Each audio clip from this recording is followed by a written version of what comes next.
Baiklah, pada kesempatan di bulan Ramadan ini akan kita angkat dan akan kita bahas saat ini bersama Prof. Kiai Haji J.M. Muslimin, MA PhD, tentang ancaman perang dunia dan Ramadan. Ini judulnya juga sudah ngeri nih, di mana untuk mengetahui lebih lanjut, kita berdiskusi terlebih dahulu dengan Pak Kiai. Baik. Pak Kiai ini ngeri, Pak Kiai. Iya. Judulnya Betul. Ancaman Perang Dunia dan Ramadan ya. Betul. Apa sih makna Ramadan itu sebagai ibadah spiritual ketika dunia berada di bawah ancaman perang global yang sistematis, terorganisir, dan juga berpotensi memusnahkan jutaan nyawa? Apakah Ramadan itu masih bisa berbicara pada realita ini atau justru terasing darinya nih, Pak Kiai? Iya. Semangat Ramadan itu adalah semangat solidaritas sosial. Semangat Ramadan adalah semangat untuk menegakkan dan membangun sistem berkeadilan untuk semua. Baik. Semangat Ramadan adalah semangat untuk selalu ingin positive thinking bahwa sebesar apapun konflik yang ada, penyelesaiannya bukanlah dengan jalan angkat senjata. Baik. Karena itu hanya menimbulkan mara bahaya yang lebih luas. Baik. Tapi fakta sekarang ini berbicara lain. Ya. Coba kita lihat apa yang terjadi di Ukraina dan Rusia yang tidak henti-hentinya. Di belahan lain di Asia Timur pun juga sedang bersitegang. Retorika menuju kepada perang.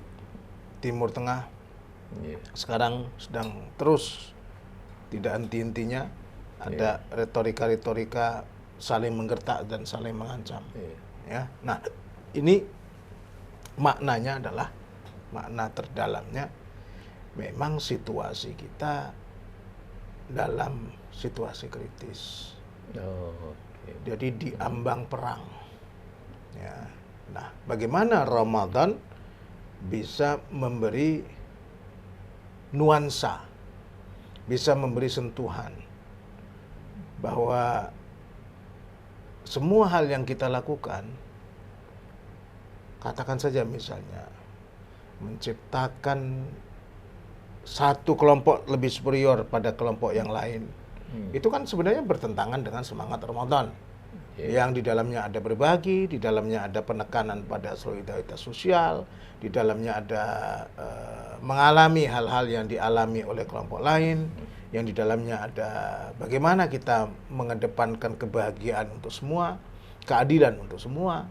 Nah, itu pada dasarnya satu cita-cita yang luhur, cita-cita yang baik. Dan bukankah juga organisasi-organisasi internasional yang selama ini berdiri, apakah dia pusat Perserikatan Bangsa-Bangsa, apakah itu organisasi konferensi atau organisasi kerjasama Islam, atau organisasi-organisasi yang di bawah naungan Perserikatan Bangsa-Bangsa yang bicara soal kesejahteraan untuk anak, bicara soal kesejahteraan untuk perempuan, itu semuanya pada dasarnya akan hilang lenyap, dan usaha-usaha yang sudah sedemikian rupa lama untuk menjadi batu pijakan yang kuat untuk perdamaian semua, itu akan lenyap gitu. Jika memang manusia terlanjur berbicara bahwa menyelesaikan urusan dan ketegangan serta konfliknya itu dengan cara senjata atau bersenjata. Nah, Ramadan sekali lagi semangatnya berlawanan dengan itu. Nah, oleh karena itu, jika manusia-manusia ini masih percaya akan adanya solidaritas, masih percaya akan perwujudan keadilan untuk semua, masih percaya soal bagaimana merangkul sebanyak-banyaknya dan jangan sedikit-sedikit mengedepankan memukul. Nah, angkat senjata gitu. Angkat senjata misalnya kan. Nah, itu menurut saya begitu. Itu Ramadan ada posisi di situ dan bisa untuk membisikkan nafas harapan bagi kedamaian. Itu. Mengapa nih perang, kalau yang terjadi perang dunia ketiga namanya perang modern gitu ya, kira-kira begitu ya, Pak Kiai? Ya. Mengapa perang modern itu dapat berlangsung tanpa rasa bersalah? Gitu? Tentu tanpa rasa bersalah kolektif gitu ya, yang signifikan dan yang sejauh mana sejauh mana praktik keagamaan termasuk Ramadan ini ikut berperan di dalam membius atau menormalkan absennya empati global. Ya, empati global itulah yang akan ditularkan, didiseminasikan oleh semangat Ramadan. Ya, jadi bukankah kita sudah belajar dari Perang Dunia Pertama, belajar dari Perang Dunia Kedua? Pada saat itu, apa yang kita sebut sebagai senjata pemusnah massal masih sangat terbatas adanya, mass destructive weapon. Tapi kan sekarang dengan perjalanan waktu, maka senjata pemusnah massal itu dimiliki oleh pihak-pihak yang berpotensi untuk bersengketa. Nah, pertanyaannya adalah, kalau ada dalam istilah kita, kalah jadi abu, menang jadi arang. Sebenarnya akan ada seperti itu nantinya itu. Karena ini senjata dan blok-blok yang akan berhadapan-hadapan ini relatif seimbang sebenarnya. Oleh karenanya kalau terjadi hal itu, maka ya kalah akan jadi abu, menang akan jadi arang. Jadi nggak ada manfaatnya sebenarnya. Apa yang dilakukan? Dikumpulkan triliunan untuk bisa angkat senjata, untuk bisa memusnahkan lawan, tapi pada saat yang sama tidak ada yang musnah. Yang musnah dirinya sendiri. Karena kalau toh dia menang menjadi arang sudah terbakar, ya. Kalau toh dia kalah menjadi abu dan sama-sama terbakar, nah, sehingga sesal kemudian tidak ada gunanya. Nah, Ramadan membisikkan kembali solidaritas dunia. Solidaritas makna yang diinjeksikan oleh Ramadan itu adalah makna bersama kita membangun peradaban dunia. Jangan bersama kita merusak dan menenggelamkan manusia di dunia. Nah, karena perih sekali dan pedih sekali pasti kalau seandainya memang masing-masing sudah dalam situasi lomba saling menyerang. Nah, apalagi dengan menggunakan yang selalu kita khawatir dan takut itu adalah senjata pemusnah massal. Salah satunya nuklir. Nah, itu kira-kira. Jadi dengan demikian, apakah ketenangan spiritual di dalam bulan Ramadan ini masih sah secara etis ketika ya membicarakan tentang penderitaan manusia, ya penderitaan orang-orang yang tidak bersalah gitu, akibat dari adanya perang, genosida, dan pengungsian massal, sebagaimana contoh yang terjadi di salah satu negara Timur Tengah itu. Ya. Jadi seperti juga revolusi yang akan memakan anaknya sendiri.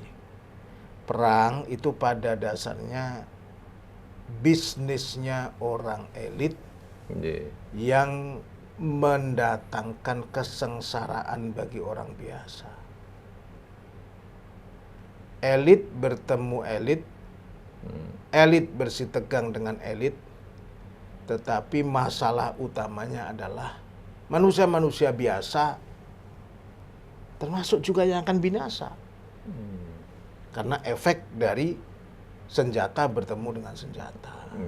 Nah, tapi yang paling bertanggung jawab adalah elit, karena pada pikiran mereka, karena pada keputusan mereka, pada tindakan mereka, seharusnya ada ruang jeda untuk mereka bisa bertemu, menyelesaikan urusan dengan cara baik-baik.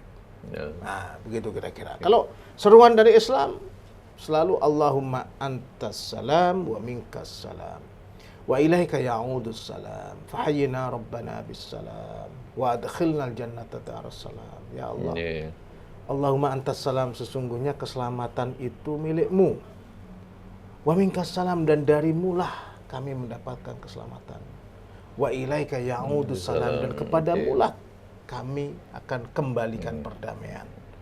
Fahayyina rabbana bisalam. Di dunia ini kami ingin disapa dengan sapaan damai. Nah, hayyina bisalam, sapa kami ini dengan sapaan damai. Jadi kenapa orang tidak bisa melakukan apa yang kita istilahkan peaceful coexistence?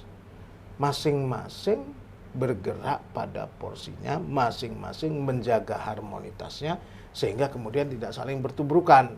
Nah, karena manusia punya akal, manusia punya tim pertimbangan etis, manusia punya norma, manusia punya agama. Nah, Ramadan ini sebenarnya menguatkan sisi-sisi tertentu bahwa solusi itu masih ada. Kalau engkau mau mencari sungguh-sungguh solusi.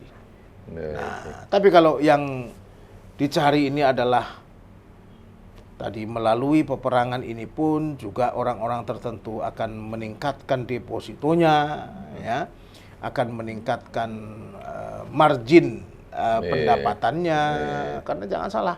Menguasai SDA, ya.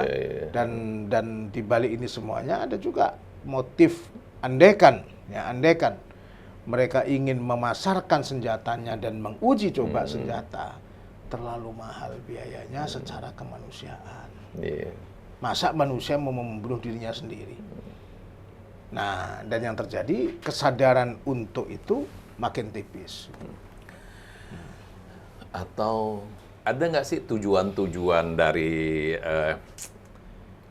ya negara-negara besar gitu ya?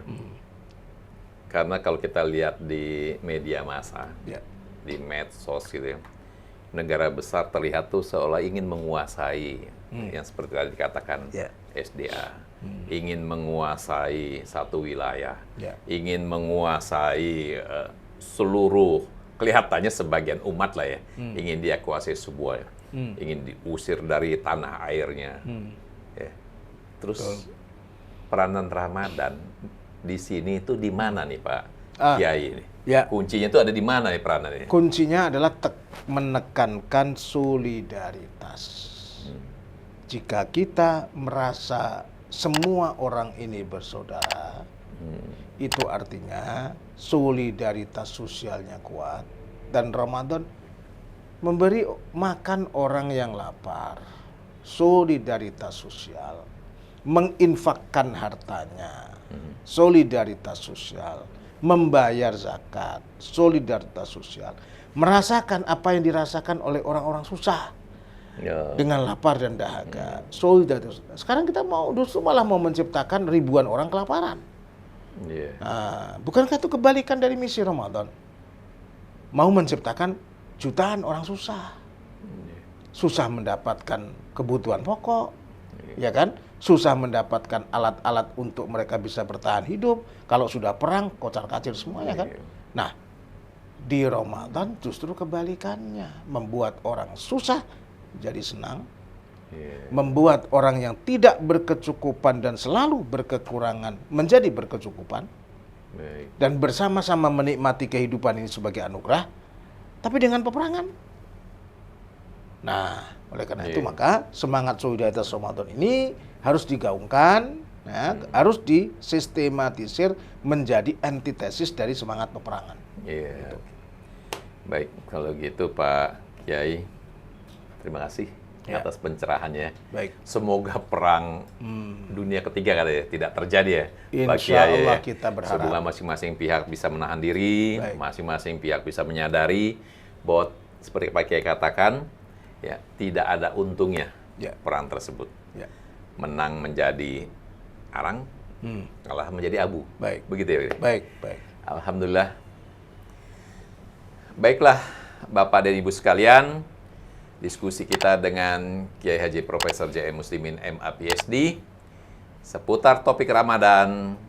Kiranya apa yang sudah kita bahas, apa yang sudah kita diskusikan pada sore hari ini memberikan pencerahan bagi kita semuanya tentang keutamaan Ramadan. Sebelum kami akhiri podcast 9 ini, kami senantiasa mengingatkan tegakkan hukum dan